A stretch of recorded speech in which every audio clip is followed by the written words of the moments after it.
श्रीमद् भगवद गीता अध्याय 2 श्लोक 62 के आगे पाठ शुरू करेंगे आज।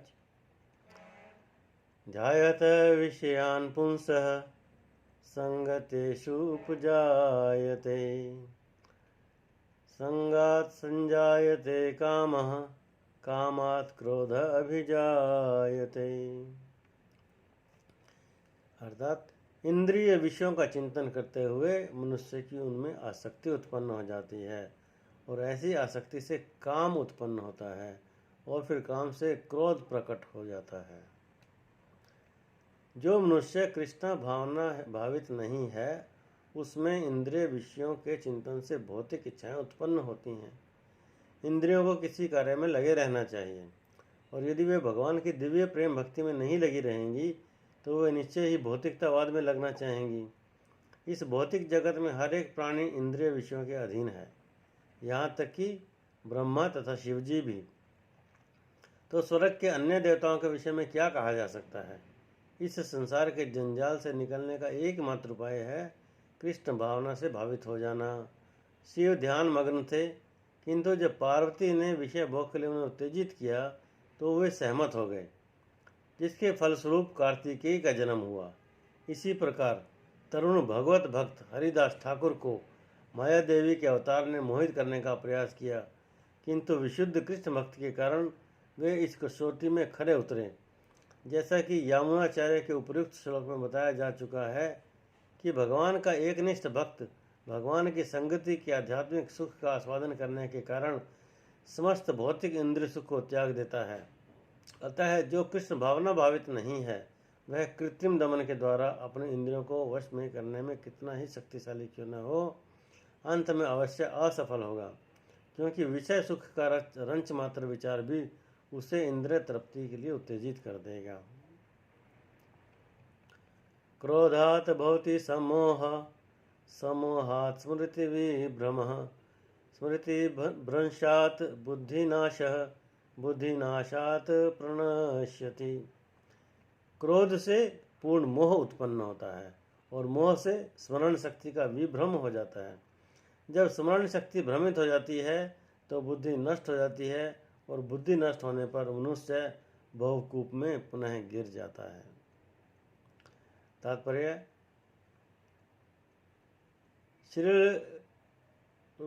श्री रूप गोस्वामी ने हमें यह आदेश दिया है, प्रापचंति कया बुद्धया हरि संबंधित वस्तुनः मुमुक्षुभिः परित्यागो वैराग्यम फल्गु कथ्यते। कृष्ण भावन अमृत के विकास से मनुष्य जान सकता है कि प्रत्येक वस्तु का उपयोग भगवान की सेवा के लिए किया जा सकता है।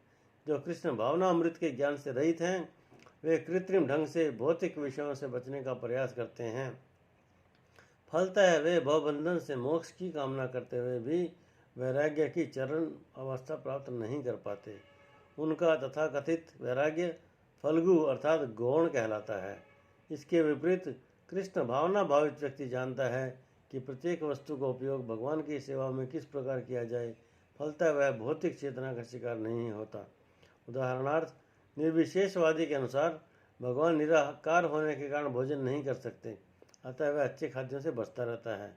किंतु भक्त जानता है कि कृष्ण परम भोक्ता है और भक्तिपूर्वक उन पर जो भी चीज़ें भेंट की जाती हैं, जो भी चीज़ें चलाई जाती हैं, भगवान उसे खाते हैं। अतः भगवान को अच्छा भोजन चढ़ाने के बाद भक्त प्रसाद ग्रहण करता है। इस प्रकार हर वस्तु प्राणवान हो जाती है और अधः पतन का कोई संकट नहीं रहता। भक्त कृष्ण भावना अमृत में रहकर प्रसाद ग्रहण करता है, जबकि अभक्त इसे पदार्थ के रूप में तिरस्कार कर देता है। अतः निर्विशेषवादी अपने कृत्रिम त्याग के कारण जीवन को भोग नहीं पाता और यही कारण है कि मन के थोड़े से विचलन से वह भवकूप में पुनः आ गिरता है। कहा जाता है कि मुक्ति के स्तर तक पहुंच जाने पर भी ऐसा जीव नीचे गिर जाता है, क्योंकि उसे भक्ति का कोई आश्रय नहीं मिलता। राग द्वेष विमुक्ति तो विषयान इंद्रिय चरण आत्म वैश्य विधेयात्मा प्रसादम अधिगच्छति। किंतु समस्त राग तथा द्वेष से मुक्त अपनी इंद्रियों को संयम द्वारा वश में करने में समर्थ व्यक्ति भगवान की पूर्ण कृपा प्राप्त कर सकता है। यह पहले ही बताया जा चुका है कि कृत्रिम इंद्रियों पर बाह्य रूप से नियंत्रण किया जा सकता है, किंतु जब तक इंद्रियां भगवान की दिव्य सेवा में नहीं लगाई जाती तब तक नीचे गिरने की संभावना बनी रहती है। यद्यपि पूर्णतया कृष्ण भावना भावित व्यक्ति ऊपर से विशेष स्तर पर क्यों न दिखे, किंतु कृष्ण भावना भावित होने से वह विषय कर्मों में आसक्त नहीं होता। उसका एकमात्र उद्देश्य तो कृष्ण को प्रसन्न करना रहता है, अन्य कुछ नहीं। अतः वह समस्त आसक्ति तथा विरक्ति से मुक्त होता है। कृष्ण की इच्छा होने पर भक्त सामान्यतः अवांछित कार्य भी कर सकता है, किंतु यदि कृष्ण की इच्छा नहीं है तो वह उस कार्य को भी नहीं करेगा जिसे वह सामान्य रूप से अपने लिए करता हो। अतः कर्म करना या न करना उसके वश में रहता है, क्योंकि वह केवल कृष्ण के निर्देश के अनुसार ही कार्य करता है। यही चेतना भगवान की अहेतु की कृपा है, जिसकी प्राप्ति भक्त को इंद्रियों में आसक्त होते हुए भी हो सकती है।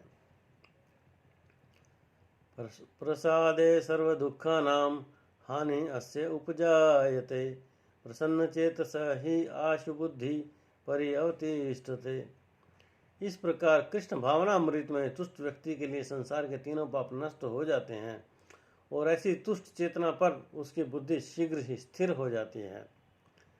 नास्ति बुद्धिर्युक्तस्य न च अयुक्तस्य भावना च अभवायतः शांतस्य कुतः सुखम। जो कृष्ण भावना अमृत में परमेश्वर से संबंधित नहीं है उसकी न तो बुद्धि दिव्य होती है और न ही मन स्थिर होता है, जिसके बिना शांति की कोई संभावना नहीं है। शांति के बिना सुख हो भी कैसे सकता है। कृष्ण भावना भावित हुए बिना शांति की कोई संभावना नहीं हो सकती। अतः 5वें अध्याय में इसकी पुष्टि की गई है कि जब मनुष्य यह समझ लेता है कि कृष्ण ही यज्ञ तथा तपस्याओं के उत्तम फलों के एकमात्र भोक्ता हैं और समस्त ब्रह्मांड के स्वामी हैं तथा वे समस्त जीवों के असली मित्र हैं, तभी उसे वास्तविक शांति मिल सकती है। अतः यदि कोई कृष्ण भावना भावित नहीं है तो उसके मन का कोई अंतिम लक्ष्य नहीं हो सकता। मन की चंचलता का एकमात्र कारण अंतिम लक्ष्य का अभाव है।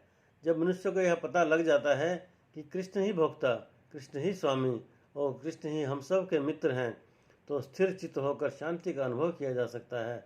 अतएव जो कृष्ण से संबंध न रखकर कार्य में लगा रहता है वह निश्चय ही सदा दुखी और अशांत रहेगा। भले ही वह जीवन में शांति तथा आध्यात्मिक उन्नति का कितना ही दिखावा क्यों न करे, कृष्ण भावना अमृत स्वयं प्रकट होने वाली शांतिमयी अवस्था है, जिसकी प्राप्ति कृष्ण के संबंध से ही हो सकती है।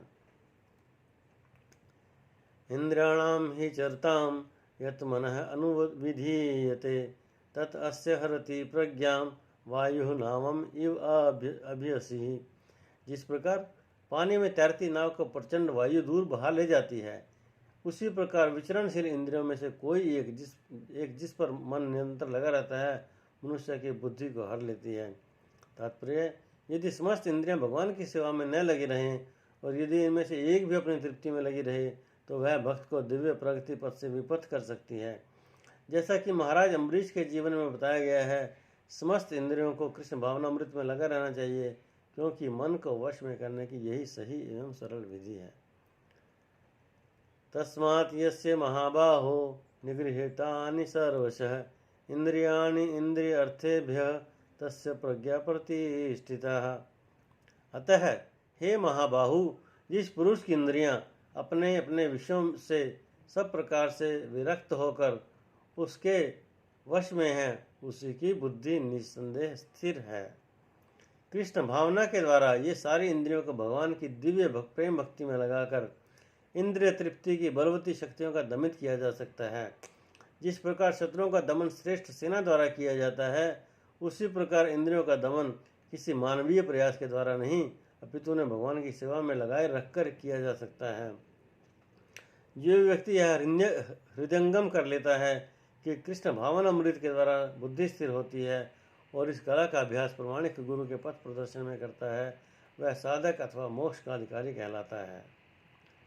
या निशा सर्वभूतानां तस्यां जागृति संयमी यस्यां जागृति भूतानि सा निशा पश्यतः मुने। जो सब जीवों के लिए रात्रि है वह आत्म संयमी के जागने का समय है, और जो समस्त जीवों के जागने का समय है वह आत्मनिरीक्षक मुनि के लिए रात्रि है।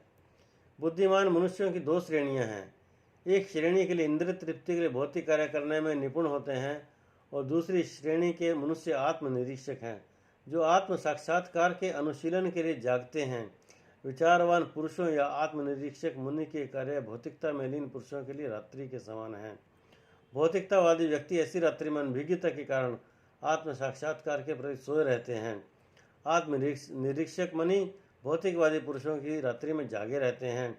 मुनि को आध्यात्मिक अनुशीलन की क्रमिक उन्नति में दिव्य आनंद का अनुभव होता है, किंतु भौतिकतावादी कार्यों में लगे व्यक्ति आत्म साक्षात्कार के प्रति सोया रहकर अनेक प्रकार के इंद्रिय सुखों का स्वप्न देखता है और उसी सुप्तावस्था में कभी सुख तो कभी दुख का भी अनुभव करता है। आत्मनिरीक्षक मनुष्य भौतिक सुख तथा दुख के प्रति अन्य मनस्क रहता है, यानी कि उसमें उसका मन जाता ही नहीं है। वह भौतिक घातों से अविचलित रहकर आत्म साक्षात्कार के कार्यों में लगा रहता है।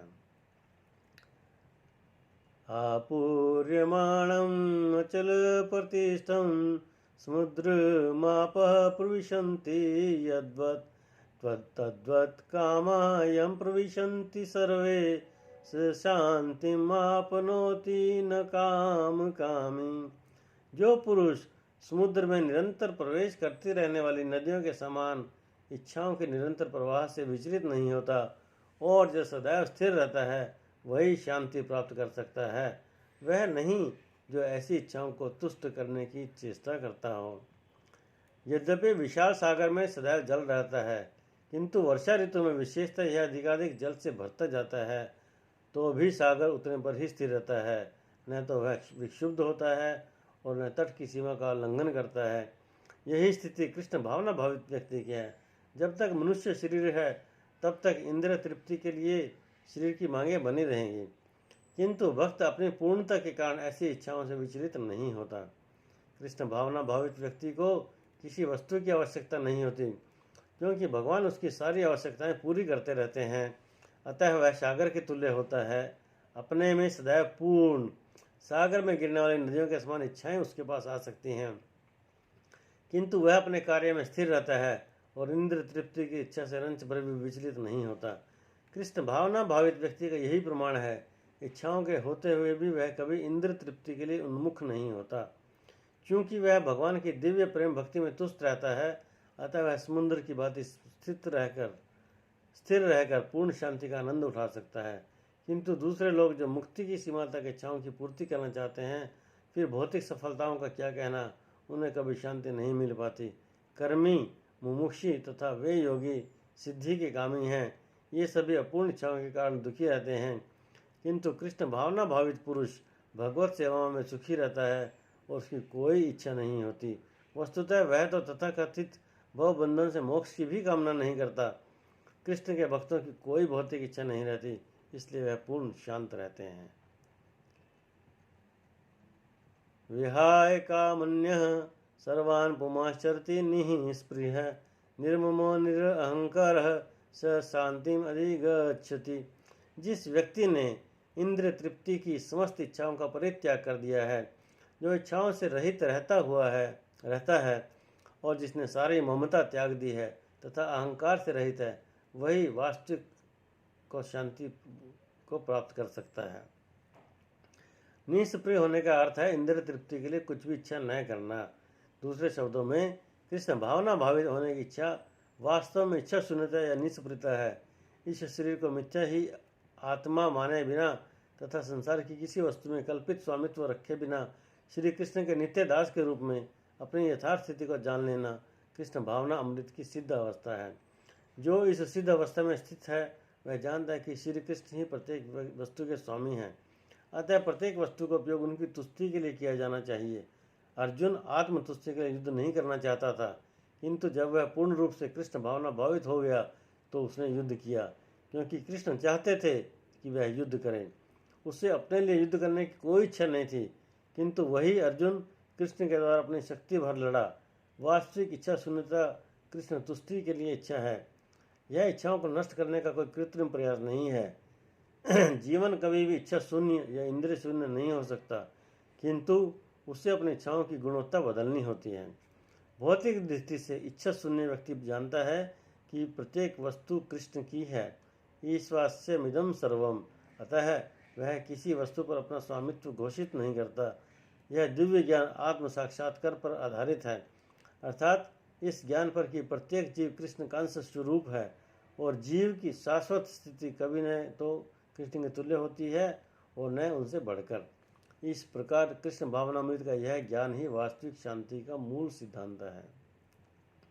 ऐसा ब्राह्मी स्थिति पार्थ नैनाम प्राप्य विमुह्यति स्थित्वा अस्याम अंतकाले अपि ब्रह्मा निवारणम ऋक्षति।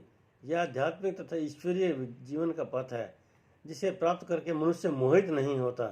यदि कोई जीवन के अंतिम समय में भी इस तरह स्थित हो तो वह भगवत धाम को प्राप्त होता है। मनुष्य कृष्ण भावना अमृत या दिव्य जीवन को एक क्षण में प्राप्त कर सकता है और हो सकता है कि उसे लाखों जन्मों के बाद भी प्राप्त न हो। यह तो सत्य समझने और स्वीकार करने की बात है। खट्वांग महाराज ने अपनी मृत्यु के कुछ मिनट पूर्व कृष्ण के शरणागत होकर ऐसी जीवन अवस्था प्राप्त कर ली। निर्वाण का अर्थ है भौतिकतावादी जीवन शैली का अंत। बौद्ध दर्शन के अनुसार इस भौतिक जीवन के पूरा होने पर केवल शून्य शेष रह जाता है, किंतु भगवत गीता की शिक्षा इससे भिन्न है। वास्तविक जीवन का शुभारंभ इस भौतिक जीवन के पूरा होने पर होता है। स्थूल भौतिकतावादी के लिए यह जानना प्राप्त होगा कि इस भौतिक जीवन का अंत निश्चित है, किंतु आध्यात्मिक दृष्टि से उन्नत व्यक्तियों के लिए इस जीवन के बाद अन्य जीवन आरंभ होता है।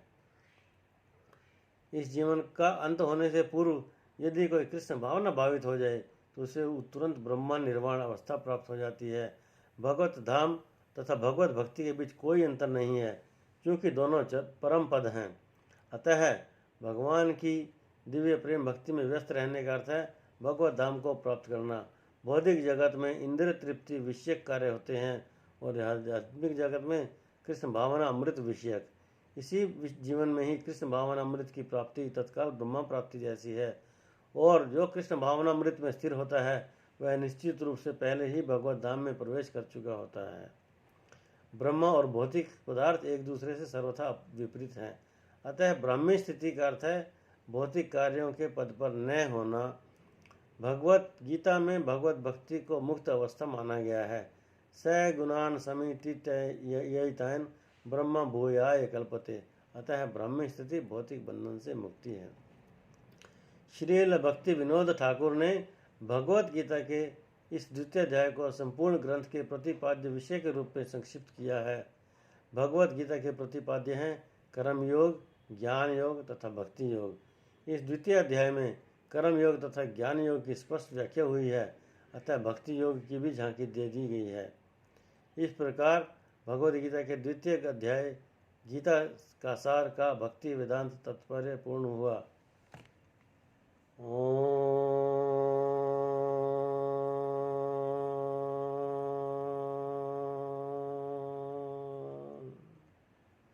भगवद गीता अध्याय 3 का पाठ क्रमशः अगले सत्र में। धन्यवाद।